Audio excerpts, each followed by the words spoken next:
과거에는 오랫동안 이렇게 입원을 시켰어요. 지금 보시는 암과 뇌질환 이런 질환으로 진단을 받아서 우리가 병원에 입원을 해야 됐을 경우에 2013년도, 2014년도, 2015년 전만 해도요. 이렇게 한 2주 가까이 그리고 9일, 7일 보시는 것처럼 굉장히 좀 일주일 이상 정도를 입원을 했습니다. 근데 지금 2017년이죠. 지금 2018년 이후의 통계 자료들은 이렇게 아직 좀 천천히 나오기 때문에 2017년도부터 살펴보겠습니다. 그렇다는 것은 2020년은 이것보다 더 줄어들었다는 얘기가 되겠죠. 2017년도는 지금 보시는 것처럼 거의 절반 이상이 줄어들었어요. 자, 그럼 우리 이제 수학 시간으로 간단히 계산을 해보겠습니다. 4일 이상 5만 원일 때 6일이면 얼마 받는 겁니까? 4, 5, 6 해서 3일 받는 거잖아요. 그럼 15만 원이에요. 근데 여기는 첫째 날부터 해서 3만 원이니까 18만 원 받는 거죠. 입원 일수가 줄어들고 있는데 4일 이상에서 돈을 많이 받겠다는 건 입원 일당은 크게 의미가 없습니다. 그래서 반드시 입원 일당부터 이렇게 첫째 날부터 받아야 된다는 거죠. 우리가 이제 보험증권하고 설계해서 지금 기가입 보험들을 이렇게 분석을 해드릴 때 물론 3대 진단비 위주로 해드리지만 입원 일당도 이렇게 챙겨드린 이유는 입원 일당의 보험료가 적지 않기 때문에 그렇습니다. 첫째 날부터 3만 원씩 하려면 그 보험료가 물론 나이와 직업에 따라 차이가 있겠지만 10,000원 이상 되는 경우가 굉장히 많아요. 그럼 한 달에 10,000원 이상씩 내고 나서 그 이상의 혜택을 받아야 되는데 과거 상태로 해서 우리가 한다는 것은 안 되는 거죠. 그래서 우리 시청자분들은 지금 이런 것들을 불이익을 받지 않게 오늘 도와드릴 수 있는 내용으로 전달해 드리도록 하겠습니다. 네, 평균 입원 기간을 보니까는 딱 이해가 되는 것 같습니다. 4일부터 내가 보상을 받을 수 있는 걸로 하는 게 맞는 건지 아니면 당일부터 받을 수 있는 걸로 하는 게 맞는 건지 자, 우리가 합계액을 통해서 좀 알려드렸으니까 좀 더 편하게 이해해 보시길 바라겠고요. 자, 계속해서 두 번째 부분도 좀 비교를 해보도록 할게요. A와 B 보험에서 이제 일단 첫 번째 입원 일당에서는 B 보험이 훨씬 더 유리하다라는 걸 알 수가 있었는데 사실 이제 뇌출혈하고 뇌혈관과 관련된 부분은 금액적인 차이가 굉장히 크거든요. 당연히 A가 더 좋은 게 아닌가 이렇게 생각하실 것 같은데 김미아 전문가님 이 부분은 어떻게 좀 설명을 할 수 있을까요? 네, 우리나라 보험 시장 특성상 거의 지인이나 뭐 친구를 통해서 보험을 많이 가입합니다. 하지만 선진국 미국을 예를 들자면요. 외국 같은 경우는 여러 개의 보험사를 판매하고 있는 분들한테 많이 가입을 하고 있는 상황이고 실제 보험 판매인들이 그렇게 많이 구성이 돼 있습니다. 하지만 우리나라는 아직까지도 한 보험사만 판매하고 있는 설계사가 절반을 차지하고 있는데 그중에서도 A와 B 보험의 차이는 크게 A보험은 뇌출혈을 판매하고 있기 때문에 생명보험사라고 보시면 돼요. B보험은 뇌혈관 질환 1,000만 원이기 때문에 손해보험이라고 보시면 되고 가입 금액 측면에서 A보험이 더욱더 큽니다. 그래서 이제 많은 분들이 이제 보험의 보장 범위, 이 보장 범위라고 하는 부분은 내가 여러 가지 질병이 있는데 그 중에서도 가장 중증 질환 이런 부분이 거의 다 뇌출혈을 보험사들은 얘기를 하고 있습니다. 그래서 생명보험사는 아직까지도 뇌졸중, 뇌혈관 질환을 판매를 안 하고 있어요. 근데 뇌졸중을 판매하고 있는 생명보험사는 GI보험이라는 보험 중 한 가지인데 그것보다 더 보장 범위 넓은 뇌혈관 질환을 판매를 안 하고 있다는 거죠. 그래서 그림에 나와 있듯이 뇌질환 같은 경우 우리나라 사망 원인 3위를 차지하고 있는데 보험사들이 판매하고 있는 담보는 총 4가지입니다. 가장 보장 범위 넓은 모든 뇌질환을 포함하는 게 바로 뇌혈관 질환이고요. 그 다음에 보장 범위 넓은 게 뇌졸중, 뇌출혈, 그리고 가장 보장 범위 좁은 게 생명보험사의 CI 종신보험의 중대한 뇌출혈입니다. 실제 환자 수를 보면요. 뇌출혈 같은 경우 9.2%의 환자 수를 차지하고 있고요. 그러면 CI보험 가입하신 분들, 생명보험사 이런 분들 같은 경우는 뇌출혈보다 환자 수가 실제는 더 적습니다. 그 이유가 CI보험에 약간의 힌트가 있는데 약간의 어떻게 돼 있냐 하면요. 일반 뇌출혈 진단으로 끝나는 게 아니라요. 후유장이 25%가 남아야 돼요. 근데 25%의 후유장에는 우리가 일상생활 기본 동작이라 해서 5가지 항목 관련해서 점수를 매기게 돼 있는데 첫 번째로는 이제 100m 이상을 혼자 걷지 못하는 경우 이런 경우가 한 10점 정도에 해당이 되고요. 그다음에 옷 입고 벗기랑 그다음에 혼자 밥을 못 먹는 경우 이거 2개 합쳐서 한 5, 6점 정도 됩니다. 그래서 이 점수가 25점이 넘어야 된다는 거죠. 만약 25점이 안 넘고 24점이 됐다. 그러면 보험을 가입했다 하더라도 보상을 못 받는 거기 때문에 이럴 경우 보험사와 분쟁 없이 간편하게 보상받을 수 있는 거는 뇌졸중, 뇌출혈, CI의 중대한 뇌졸중 이런 담보를 가입하는 게 아니라 아주 손쉽게 뇌혈관 질환을 준비를 하는 게 우리 시청자분들 입장에서 더욱더 유리할 것 같습니다. 네, 아마도 이제 뇌출혈을 지금 증상으로 고생하고 있다라는 얘기보다 뇌혈관 관련된 그 질환으로 고생하고 있다라는 말을 좀 더 많이 듣고 있습니다. 그렇다 보니까 이와 관련된 부분을 보상을 해주는 보험이 좀 더 유리하지 않을까 이렇게 좀 같이 생각이 드네요. 지금 여러분들의 보험 안에서도 증권이 지금 뇌혈관 쪽에 치중이 되어 있는지 아니면은 뇌출혈과 관련된 부분에 치중이 되어 있는지 꼭 한번 비교를 또 해보시길 바라겠고요. 이어서 세 번째 부분도 좀 보도록 할게요. 일단은 심장 부분도 금액이 좀 큽니다. 이것도 어떻게 좀 다른 건지 설명도 들어보도록 할게요. 네, 심장질환은 우리나라 사망원인 2위를 차지하고 있는데 보험사들이 판매하고 있는 담보는 딱 두 가지입니다.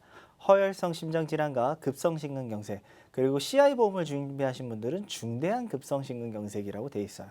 그러면 지금 허혈성 심장질환의 질병을 보시면은 협심증이 돼 있을 겁니다.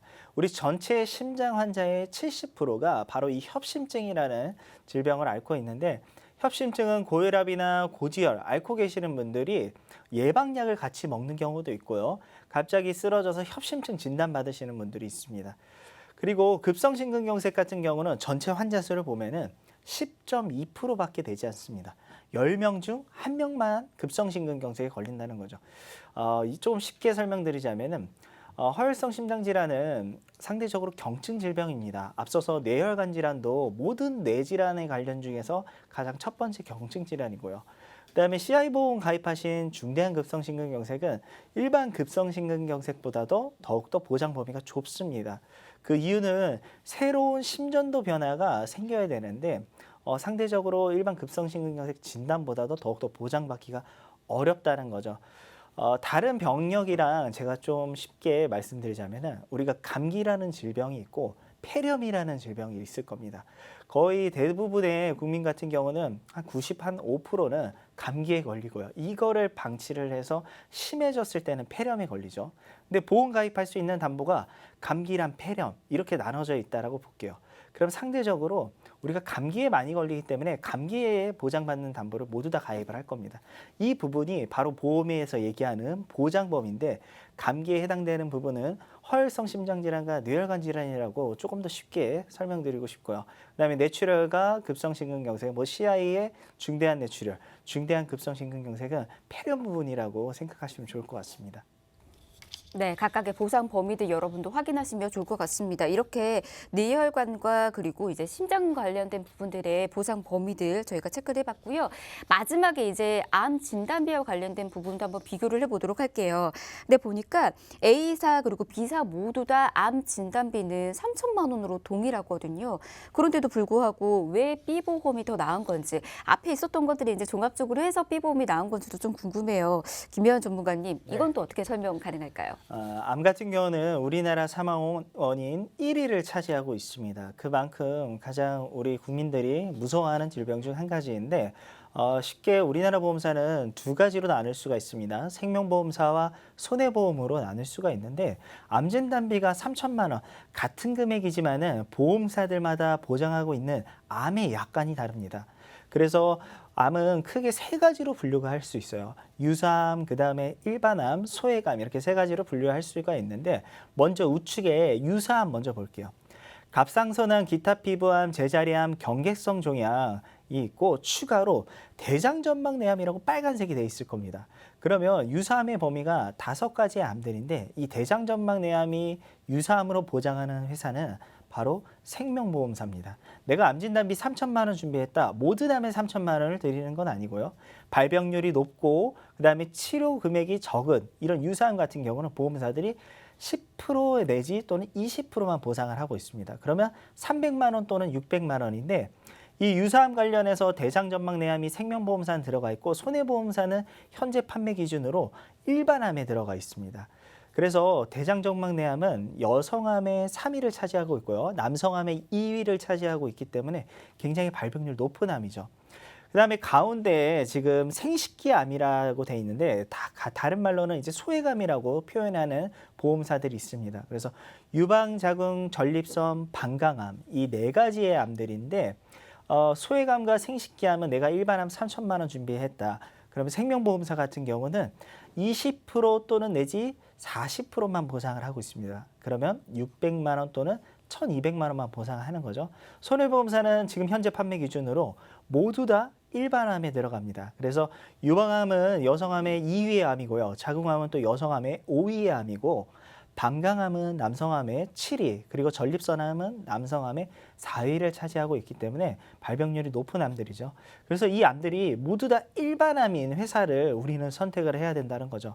그래서 정리를 해드리자면은 대장전망내암, 그리고 여성분들 유방자궁, 그리고 남성분들 전립선, 남녀 동일한 방광암이 일반암인지 아닌지를 꼭 확인하셔야 됩니다. 그래서 현재 판매 기준으로는 손해보험사는 앞서서 5가지 암들이 일반암으로 판매를 하고 있고요. 그다음에 생명보험사는 아직까지도 생식기암들은 소외감으로 분류가 돼 있기 때문에 상대적으로 같은 가입 금액이라고 했을 때 손해보험사가 더욱더 유리할 것 같습니다. 네, 역시나 이 부분도 이제 보장 범위가 조금 다르다라는 건데 여기에서의 그 다름은 이제 생명보험사냐 손해보험사냐에 따라서 좀 다르다라는 걸 이렇게 좀 얘기를 해주신 것 같습니다. 하지만 이 암 진단비 생명보험사 쪽으로 많이 가입하신 분들이 좀 계실 것 같거든요. 자, 그분들을 위해서 한 번 더 저희가 비교를 좀 해드리도록 할게요. 암 진단비 보상 보험사별로 비교 분석 조석훈 전문가께서 좀 도와주세요.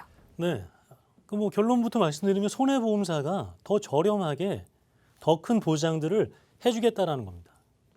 자, 지금 우리 앞서 들었던 이 유사암, 갑상선암이 포함된 유사암이죠. 이 유사암이 손해보험사가 생명보험사보다 더 큰 진단비를 더 저렴하게 가입할 수 있다라는 거예요. 우리 50대 넘으신 분들도요, 이 유사암 진단비가 물론 보험사마다 차이가 있고 하는데 10,000원이 안 넘는 경우도 있습니다. 그리고 또 2천만 원 되는 회사는 또 한 군데밖에 없어요. 근데 대부분의 생명보험사는 300만 원에서 600만 원, 뭐 지금 최근 들어서는 우리가 100만 원이신 분도 봤어요. 분석해드리다 보니까. 전혀 몰랐던 상황인 거예요. 자, 그렇기 때문에 이 유사암 정도에서도 우리가 더 큰 진단비를 손해보험사가 받을 수가 있고요. 소외감 진단비, 지금 우리가 이제 구분되어서 우리 남성, 여성 이런 생식기암이 다 100% 나옵니다. 이렇게 손해보험사는. 근데 생명보험사는 소외감으로 분류돼서 소외감 진단비라는 특약이 하나 추가로 되어 있어요. 자, 그것은 돈을 그만큼 더 내야 된다는 얘기고요. 만약에 소외감 진단비라는 특약이 없이 그냥 일반암 진단비로 되어 있으신 분들은 저런 암이 발생했을 때 20%에서 40% 정도만 주겠다라는 거예요. 내가 3천만 원으로 되어 있어도 이 금액만 주고 보험금 끝나겠다라는 겁니다. 그리고 이제 기타 일반암, 뭐 고해감도 그렇고 손해보험사가 암 진단비에 쓰는 더 큰 혜택들과 보험료가 저렴하기 때문에 아마 과거에 많은 분들께서 지인분들께서 생명보험사에서 일을 하다 보니까 아마 생명보험사로 암보험이라든가 건강보험들을 유지하고 가입하신 분들 굉장히 많으실 겁니다. 하지만 지금 이제 명확하게 알고 이제 나에게도 도움이 되는 보험을 가입하실 시기가 됐습니다.